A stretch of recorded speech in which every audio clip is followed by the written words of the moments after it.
바로 이걸 우리가 아무도 몰라. 대한민국의 야사 중에 야사야. 존슨 대통령이 방한하기로 한 1966년이 우리나라 부동산의 결정적인 계기가 됐어.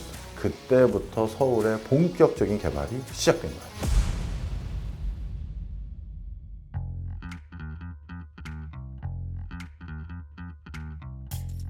존슨 대통령이 방한하기로 한 1966년이 우리나라 부동산의 결정적인 계기가 됐어. 근데 그걸 사람들이 모르더라고. 여러모로 66년이 굉장히 중요한 해네요. 특히 베트남 전쟁과 관련된 아젠다를 어떻게 보면 전 세계를 돌아다니면서 좀 다독거리려고 우방들에게 같이 좀 지쳤지만 이 전쟁 끝내봅시다 이러고 돌아다니고 있는 찰나였거든. 아이젠하워 대통령 이후 처음으로 미국 대통령이 오니까 준비를 좀 해보자. 그래서 몇 분이 오셔 했는데 와, 일단 우리는 상상 못하는 일이 생긴 거야. 에어포스 원, 미국 대통령 전용기, 공군 1호기. 공군 1호기뿐만 아니라 이제 수행단들이 같이 오는데 비행기 3대로 나눠 타서 온다고 합니다. 3대로 몇 명이 나오는 거야? 350명이요. 아니, 350명이 비행기를 탈 수 있다고? 아니, 묵을 호텔이 있어요, 형님? 우리나라에 그때? 그것도 문제. 나중에 그것도 얘기해 줄게. 대한민국 유사 이래 최대의 귀빈을 모셔야 될 준비를 하게 됐어. 그래서 어떻게 하기로 했느냐? 야, 대대적인 환영 준비를 해. 어떻게 해요? 그래서 내가 그 통계는 찾아왔어. 일단 당시 환영 인원으로 준비단으로 구성돼서 참여한 인력이 학생 100만 명, 시민 155만 명, 공무원 20만 명, 도합 275만 명이 자, 여기서 중요한 거야. 당시 서울시 인구 몇 명이었을까요? 300만 명? 정답입니다. 정확히 말하면 350만 명 왔다 갔다 해. 그런데 275만 명을 동원하라는 령이 떨어진 거야. 거의 뭐 국가적인 총 역량을 다 쏟아부은 그런 행사가 됐겠네요. 그렇지. 오해하면 안 돼. 지방에서 고속버스 타고 난리도 아니었겠네요. 그때 고속버스가 없었죠. 왜? 고속도로가 없는데. 그렇죠. 아니 무슨 고속도로로 실어 날러 고속버스도 없고 고속도로도 없는데. 지금 마인드로 상상을 하면 안 되는 거지. 그렇죠. 그러니까 서울시민 총동원령이 내린 거야. 그래서 존슨 대통령에게 감동을 주고 싶었던 거야. 그 이유가 있어. 벌써 1966년도 되니까 그 베트남전에 참전했던 주요 개국들 있잖아. 그 7개국을 전부 돌아다니고 있는 거 아니야. 존슨이. 그 과정에서 전부 내리면 다 반미 시위, 반전 시위만 어마어마하게 일어나는 거야. 근데 존슨이 기분이 확 상했어. 뭐야. 이거. 환영을 못 받으니까. 환영은커녕 뭐 성조기 태우고 뭐 존슨 대통령 비슷하게 생긴 그 인형 있잖아. 불 지르는 거. 그거 하고 난리도 아닌 거야. 그런데 당시 김포공항에서 시청까지 가는 한 24, 26km 그 길 있잖아. 너무 사람들의 열혈한 환영 때문에 본인이 차에 내려서 이거 한 거야. 세레모니 해준 거야. 그리고 다시 차 쪽 위에 근처 올라가가지고 이거 하고. 야, 그러니까 본인이 감동 먹은 거야. 보람이 있다. 먼저 해준 보람이 있다. 감동을 먹은 거지. 자, 그렇게 해서 이제 서울 시청 앞에 단상에서 연설을 하는데 우레와 같은 기립박수를 한 거야. 자, 그런데 안타까움이 생긴 거야. 내가 지금 부동산 얘기하는데 존슨 대통령 얘기 왜 하겠어? 왜 하시죠? 바로 이걸 우리가 아무도 몰라. 이게 진짜 대한민국의 야사 중에 야사야. 그때 이 존슨 대통령의 한국 방한을 전 세계에 보도해야 될 거 아니야. 그런데 그 당시 한국은 위성통신이 없었어. 그래서 어떻게 하기로 결정을 했냐면 일본에서도 그 특파원들이 올 거 아니야. 그렇죠. 보도하려고.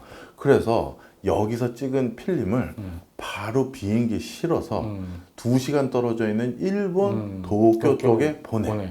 그럼 거기서 그 필름을 일본은 그 당시 위성통신이 가능했거든. 송출해서 미국으로 보내주는 거야. 그래서 그렇게 간신히 이제 전 세계에 보도를 때리게 됐는데 그 우레와 같은 그 환영 인파 속에서 쭉 그 차 타고 이제 김포공항에서 시청까지 오는 건 정말 휘황찬란하게 다 보도가 됐어. 그 다음 우리 당연히 화면이 어떻게 돼야 돼? 주변 전경을 쫙 보여줘야 되잖아. 여기가 대한민국의 사우스 코리아의 서울이다. 이걸 딱 돌리는 순간 난리가 난 거야. 정말 참혹했거든. 아무것도 없었구나. 아무것도 없었어. 그 당시 시청에 이제 그 단상 말고 바로 근처를 딱 도는데 그 당시 그 시청 근처에 가장 번듯한 건물 두 개가 있었거든. 한국은행 본관. 한국은행 본관. 그리고 그 맞은편에는 신세계백화점. 몇 층이야? 글쎄요? 몇 층이에요? 4층이야. 4층이구나. 그리고 그 신세계백화점 바로 옆에 쭉 보여지는 건물이 전부 중국인 마을이야. 옛날에 명동이 화교촌이었잖아. 차이나타운이었잖아. 더 정확히 말하면. 그렇죠. 또 을지로의 그래. 그래서 이 을지로 이름 또 붙인 거죠. 정확하게 하시네. 그래서 이 차이나타운 있는 중국인 마을이 시청 바로 앞에 있는데 그것도 남루하기 말할 데가 없어.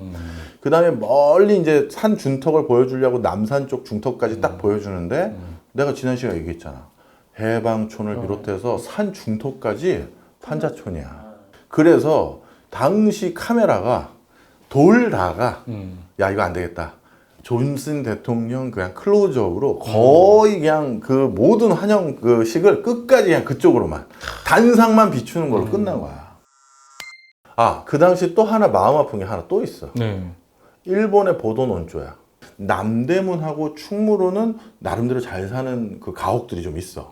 근데 그 가옥들이 전부 외정 때, 일제 강점기 때 지어진 일본식 건물. 일본식 건물이야. 적산 가옥이지. 네. 그런데 이 일본 방송국들 눈에 그 딱 띈 거야. 야, 1930년대 때 우리가 지어진 적산 가옥을 얘네 아직도 쓰고 있네. 왜냐하면 목조 건물이었거든. 그렇죠. 그때 일본도 만주사변, 중일전쟁, 태평양 전쟁으로 석조, 시멘트 여기서 못 써. 그렇죠. 다 전방에 보내야지. 그렇죠. 그러다 보니까 목조 건물을 그때 지어놓은 건데 그래도 지네 일본인들 사니까 그래도 목조 건물로 약간 그래도 신경 쓴 그 건물이 그나마 거기 있었던 건데 목조 건물은 통상적으로 내용 연수가 30년이야. 30년 지났잖아. 그렇죠. 30년 지난 걸 아직도 그대로 쓰고 있다. 그거를 또 보도를 한 거야. 그러니 이게 완전 국가적인 개망신이지. 그때 어떤 일이 생겼느냐? LA 교민회, 네. 시카고 교민회, 네.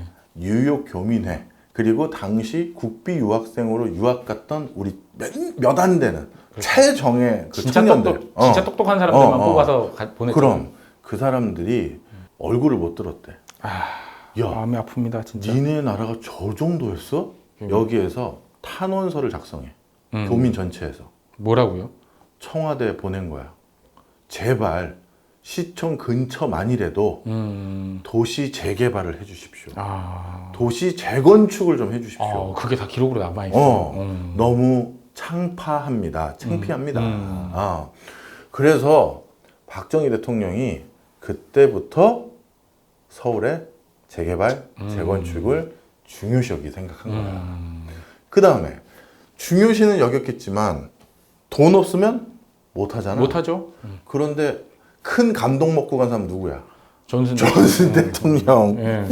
존슨 대통령이 한국에 올 때 크게 박정희가 부탁하려고 준비했던 게 세 가지였어.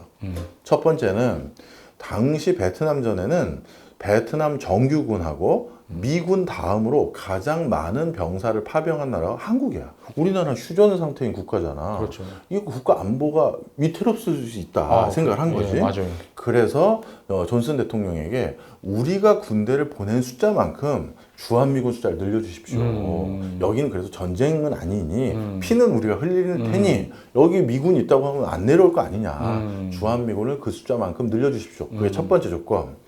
그 다음에 두 번째가 2차 경제개발 5개년 계획 할 수 있는 원조 좀 부탁한다. 이 두 번째였고, 세 번째가 한국군이 너무 구닥다리 당나라군이다.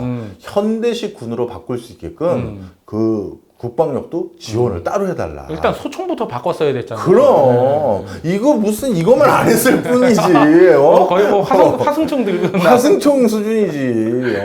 그 당시에는 M16 쓰던 때잖아. 그 미군은 M16을 썼죠. 그러니까 저쪽은 M16 자동 소총인데 우리나라 이거는 뭐 뭐 M1 소총 뭐 가지고 하고 이게 있습니다. 되냐고. 그렇죠. 자, 그러다 보니까 이 세 가지를 부탁을 했어.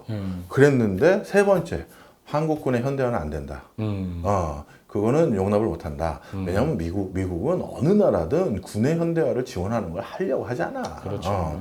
그건 안 된다. 의존적으로 받아야 되는. 그렇지. 예. 우리 미국이 지켜줄게. 네. 걱정하지 마. 이걸로 해서 첫 번째 거와 세 번째 거 그 타협을 본 거지. 네. 더 보내줄게. 대신 세 번째는 안 돼. 이렇게 하고 두 번째 경제개발 5개년 계획은 그동안 순방했던 자신이 돌아다녔던 6개국에선 반미시난 당했는데 그렇죠. 여기서 엄청난 환영을 받았잖아. 그렇죠. 콜! 내 두둑하게 쏠게. 야, 그리고 너 보니까 지금 문제가 있다. 너 이 동네는 뭐래도 해야겠다. 확실히 느끼고 간 거야. 열심히 한 보람이 있네요. 바로 그러한 원조 자금과 그리고 그때 지원이 있었기에 또 대통령 스스로 자각. 아니 얼마나 쪽팔리면 교민들이 나한테 이렇게 탄원서를 보내냐라고 하면서 그때부터 서울의 본격적인 개발이 시작된 거예요. 그때 이제 눈에 띄었던 중국인 마을, 화교 마을은 어떻게 작살내기 시작하는지, 대한민국이 차이나타운이 없는 유일한 나라가 된 이유를 다음 시간에 내가 확실하게 발본색원한 역사를 알려줄게.